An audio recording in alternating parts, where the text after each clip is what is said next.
I'm Ric Edelman. If you're a fisherman, have you ever wondered why the other guy always catches the big fish? And why does he have plenty of money to retire?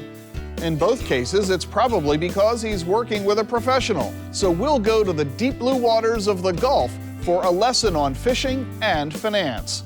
And then we'll head to Las Vegas to meet Rick, Corey, and the old man, three Pawn Stars who surprisingly offer investment tips. It's all on The Truth About Money, and it's coming up right now.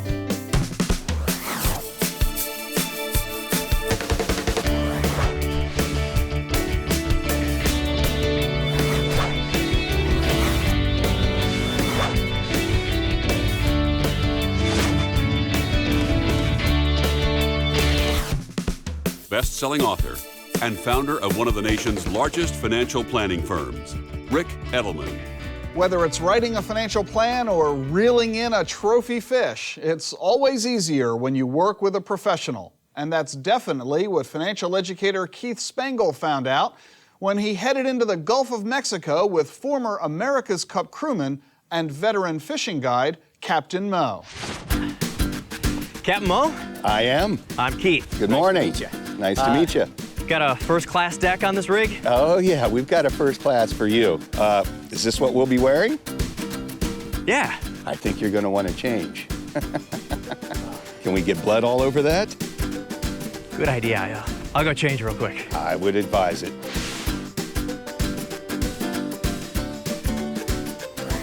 Well, Rick, here we are out on the southern tip of Key West. We're going to be looking for some coral reef area, and we're going to see what we can find out here. Some mackerel, maybe even some shark.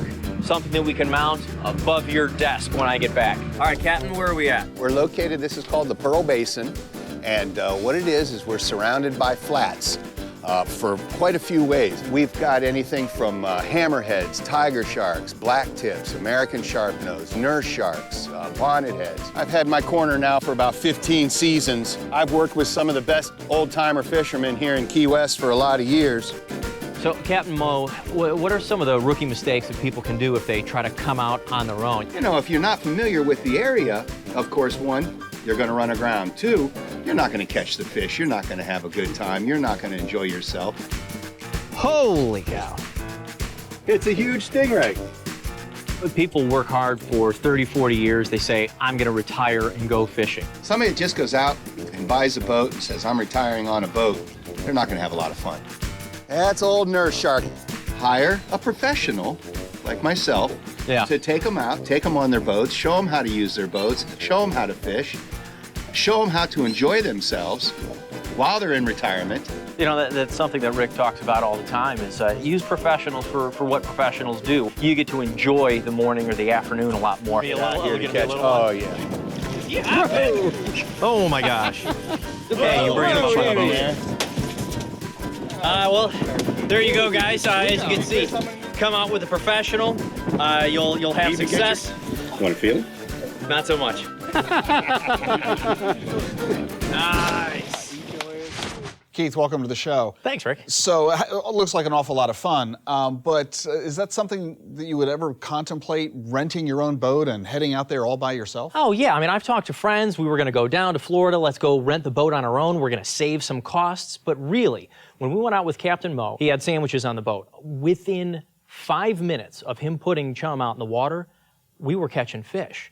Now, I try to go out there with 3 buddies. I'm going to lose an arm and probably bury the boat in the sand somewhere. But so he's well worth the fee because he knows where to go. He's doing all the hard work. You're truly vacationing, enjoying yourself. And I'm not thinking about where do I need to chart the boat, where do I need to go, are the fish out there, and buying all of the supplies. I'm not worried about me getting it wrong because I'm letting the professional take me out. And quite frankly, we had a great time in a few hours. And you threw back everything that you caught? Everything went back into the water, absolutely. Although I still have difficulty arguing how the fish is having any fun with this at all. They probably don't enjoy the hook in their mouth, but I promise they all went back into the sea. Glad to hear it. Keith, thanks very much. No, thanks for letting me go.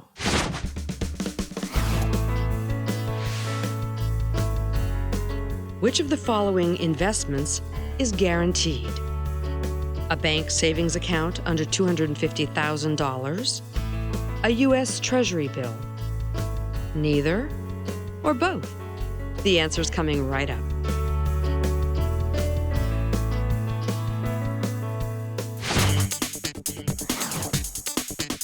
At a recent conference, investment advisors were asked just one question. What did they think of 401k plans? We think virtually everyone needs a 401k. Yeah, we're very big proponents of it. I think 401k plans are wonderful. I think that people, the participants, have gotten taken advantage of because of non-disclosure of fees.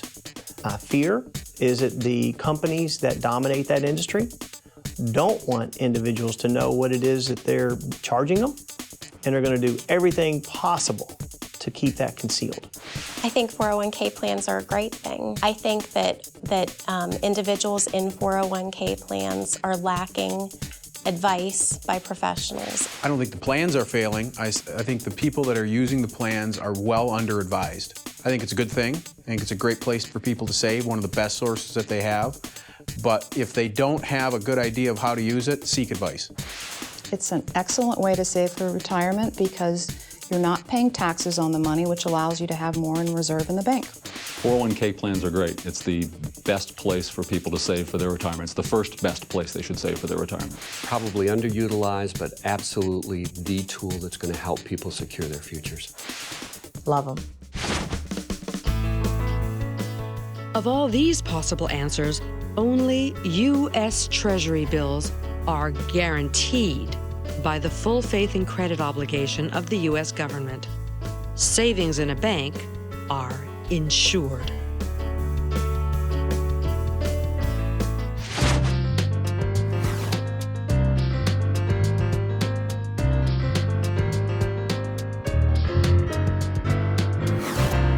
Let's head off to Woodbridge. Bob, welcome to the program. How are you? Good. How you doing, Eric? Terrific. How can we help? Well, I had a lien put on my from a state tax lien when I was overseas. I didn't know about it. When I got back, I cleared it up, but it went on my credit report. So I had to write each credit agency, and they took it off. But Equifax put it back on. Then I had to write them again. They took it off. Then I went through the Army JAG. They wrote them a letter, and they took it off. 3 months later, it's back on. Jeez. Oh my gosh! This is the fourth time, and I don't know how to deal with these guys. If it's reappearing, that would be because somebody is submitting it to them as a pass to account. So you need to find the source. Who is it that is sending this erroneous data to Equifax in the first place? See if you can't get Equifax to tell you, or perhaps you know who that lien holder was. Well, it was the state of West Virginia, but... That's where you need to go. That's the source. It's not Equifax. Equifax is just reporting what others are telling them. You need to go to the state of West Virginia. They're the ones that are submitting the data incorrectly to Equifax. Go to the state of West Virginia. Why don't they do it to the other two agencies, TransUnion and Expedia? I have no idea. But they're the source. They're the source of the problem. So start there. Get the JAG's office to assist you. They may be a little more persuasive, if you know what I mean, than you are alone. But give that a shot.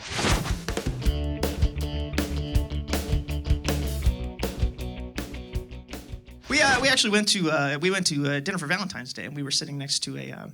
It was kind of cute. We were sitting next to another couple, and we were eavesdropping. Some people would call it sitting there in silence. I prefer to think of it as eavesdropping,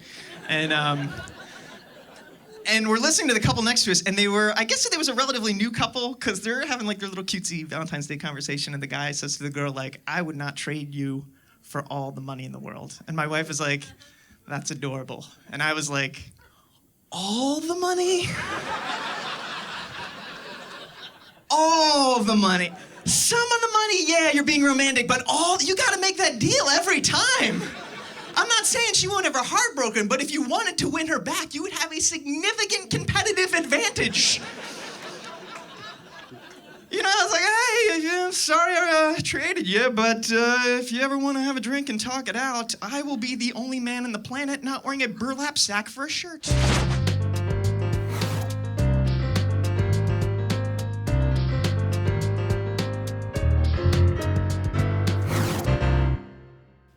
Recently, we changed financial advisors, and this probably will help you understand where this question's coming from, and it is about long-term health care. And during the interview process, the jaw-dropping question was, what do you have for long-term health care? Well, this was news to us, and I'd like to just be educated a little bit, hear your perspective about perhaps what's a good age to begin shopping for long-term health care, And secondly, what happens if you're turned down? We need to recognize our longer life expectancies are resulting in the fact that a married couple, age 65, 70% odds that one of them will need long-term care at some point. The cost is $7,000 a month. That's the national average. Not covered by Medicare, not covered by your health insurance. How long will you be able to write checks for $7,000? How many months before you go broke? Leading cause of poverty in America among retirees. So for that reason, I would say that she probably doesn't need to buy long-term care insurance at her age, at age 11. But you're over the age of 20, and so we need to have a serious conversation. The problem with long-term care, of course, is that it is very expensive, and that's the number one reason people say they don't want to buy it. In fact, that's the number one reason to buy it. There's a corollary in the world of insurance. The more expensive the premium, the more important it is you have it. Because the insurance company is saying that if they are charging you a lot of money, it's because they think you're going to file a claim. If they don't think you're going to file a claim, then there's probably no need for the insurance. So the reason long-term care costs a lot is that it costs a lot, and you're going to need it. So we strongly recommend that you take a serious look at long-term care insurance. Well, from the planning perspective, I know some people that have actually been turned down. Is there an alternative that, well, obviously there won't be an alternative that's suitable, but is... If you are turned down for insurance, which is increasingly common these days, because the insurance industry has changed the way they handle the underwriting, you need to find out the reason for the decline. In many cases, you will outgrow the declination. Many cases, it's because of a prior health condition, cancer or a heart condition or what have you, and after 3 years or 5 years, they will reevaluate and give you insurance at that time. Keep in mind that the reason that the long-term care insurance industry declines you is different than reasons you might think. They generally don't care if you have a heart condition, because if you have a heart condition, you're probably going to drop dead. They don't care. What bothers them is rheumatoid arthritis. They worry about osteoporosis. They worry about Alzheimer's. They're worried that you're not going to drop dead. They're worried you're going to linger, because that's what forces them to write checks every month. So don't assume that because you have a health condition, you are uninsurable. And don't assume that if you are uninsurable at the moment, you will always be uninsurable. As your health improves with the care of your doctor, you may become insurable in future years. Okay, thanks.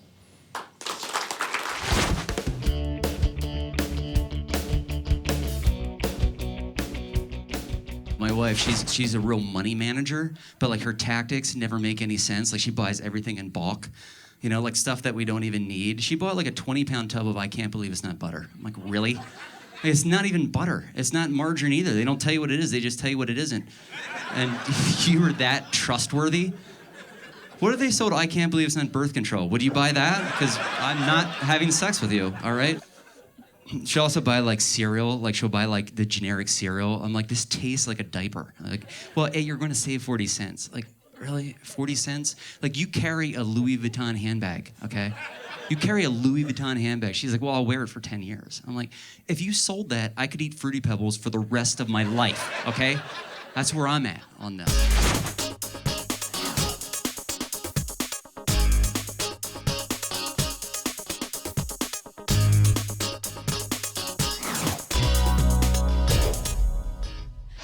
This is Tina. Can you please explain to me what dollar cost averaging means?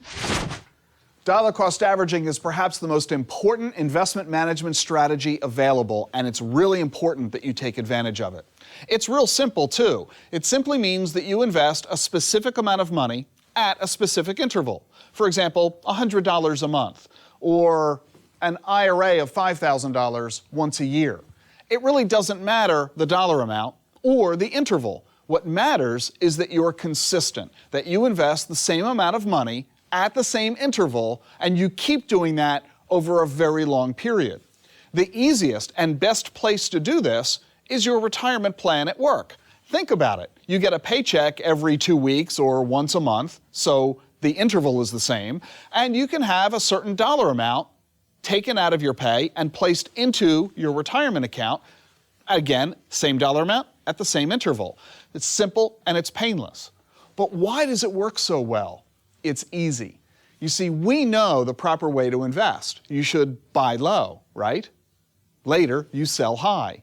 The problem with buying low is that we don't know when low is low. In other words, if you were to put money into a mutual fund today, is today's price low? You won't know until you go into the future, you turn around and look, and then you'll know if today was a low price or not. Dollar cost averaging solves the problem. Because you're investing a certain amount of money, you're buying a certain number of shares. When the share price is high, you only get a few shares, meaning you're not supposed to buy at a high price, and so you don't. You don't buy many at all. But when the price is low, you get lots of shares, meaning when the price is low, you're buying a lot. Dollar cost averaging turns you into a genius. You buy lots of shares when it's cheap, but only a few shares when it's expensive. And since you're buying so many shares when it's cheap, you're going to have built-in profits over long periods of time. Dollar cost average your investments. It's a smart way to create wealth over long periods. In real estate, a point equals 1% of the loan amount, 1% of your loan balance minus your down payment, 1% of your loan balance after your down payment, or $1,000. Got the answer? Stick around and we'll let you know if you're correct.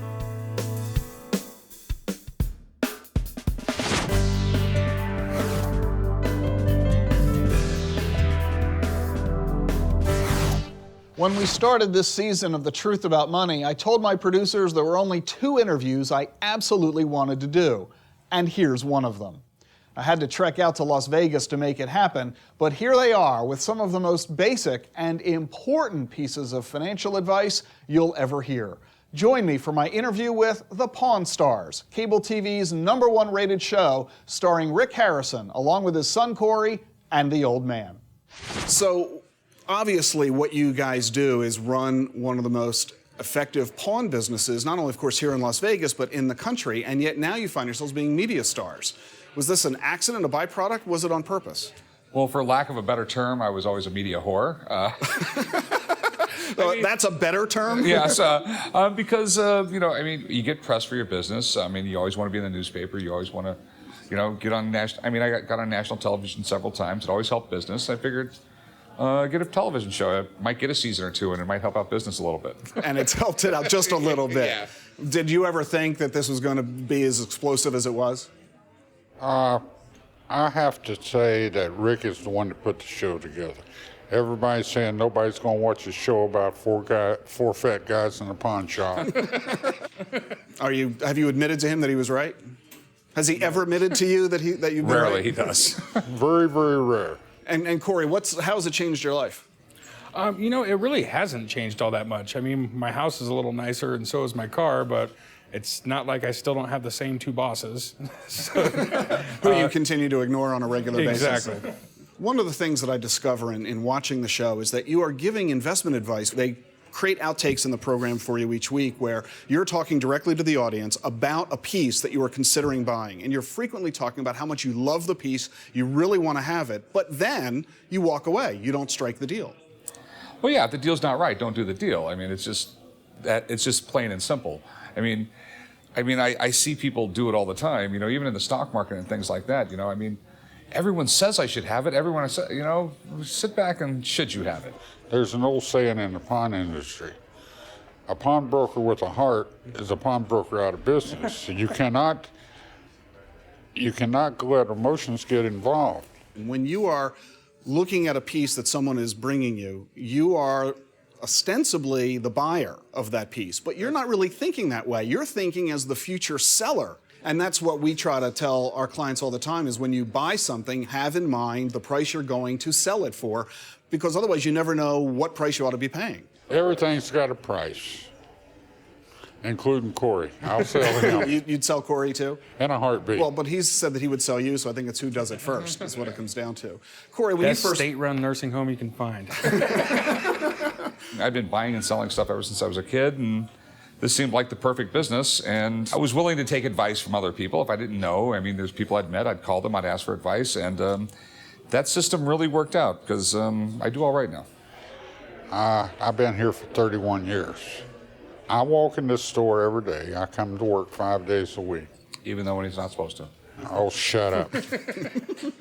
And I will tell you this, I still learn stuff that I've never seen. I see stuff I've never seen. I talk to people. I learn, and I'm still in the learning curve. And that's what keeps it fun and exciting. Yes. Well, talk about the notion of pawning, because a lot of America is unfamiliar with how it really works. Most people are familiar with, I need cash, I go to a bank. Well, most people don't realize up until the 1950s, pawn shops were the #1 form of consumer credit in the United States. Before there was ATMs, before there was credit cards, if you needed a little extra cash, that's where you went. You went to a pawn shop. I mean, it was a normal part of, culture. What happened was basically the credit card came along, the ATM came along, and Hollywood started vilifying pawn shops. So there was a long lull. There was like a 30-year lull there, and it started coming back up. So tell me what a transaction, Corey, would be like if somebody wants to pawn. The financial side is it's a 90-day loan now. We charge 13% a month, which I know it sounds really, really high, but remember my average loan is $100. I can't really make money off a 3% loan that way. So what kind of situation is somebody in where they need to borrow $100 from you for a month and have to pay back $113? It's basically groceries, a little short on rent, 100 little reasons, the same exact reason why you need to stop by the ATM. Where are they going to get the money? If they don't have mom and dad, where are they going to go? It's the way where you don't need credit. It's a collateral loan. I don't report you to the credit card company. I don't care if your credit's bad. We take their merchandise, we put it on a shelf. They come back a month later and pick it back up. It's that simple. Simplest form of banking. So from an entrepreneurial perspective, you take a family-owned business, single location, you have a creative idea to it, run with it, and anybody can take any small little idea and, as you've proven, make it huge. Remember... a guy named Diesel invented a little motor in his garage. There's a million and one little things like that. Gentlemen, thank you very much for your time. Thanks. Hey, thank you. It's a pleasure. Corey, come back anytime you want to. Thank you very much. The correct answer is that in real estate terminology, a point is 1% of the loan amount.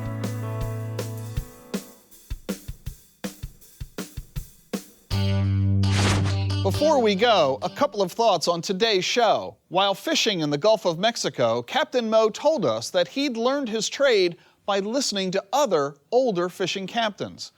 And Rick said that his pawn shop business grew when he learned to ask people questions, even if it meant admitting that he didn't know all the answers. And the old man said that he still learns something from his customers every day, even though he's been in the business for 31 years. It's the same with managing your personal finances. The best way to succeed financially is to ask for help by turning to someone who really does have the answers you need. Put aside your pride and ego and ask questions, then listen and act on the answers. That's the truth about money. I'm Ric Edelman. See you next week.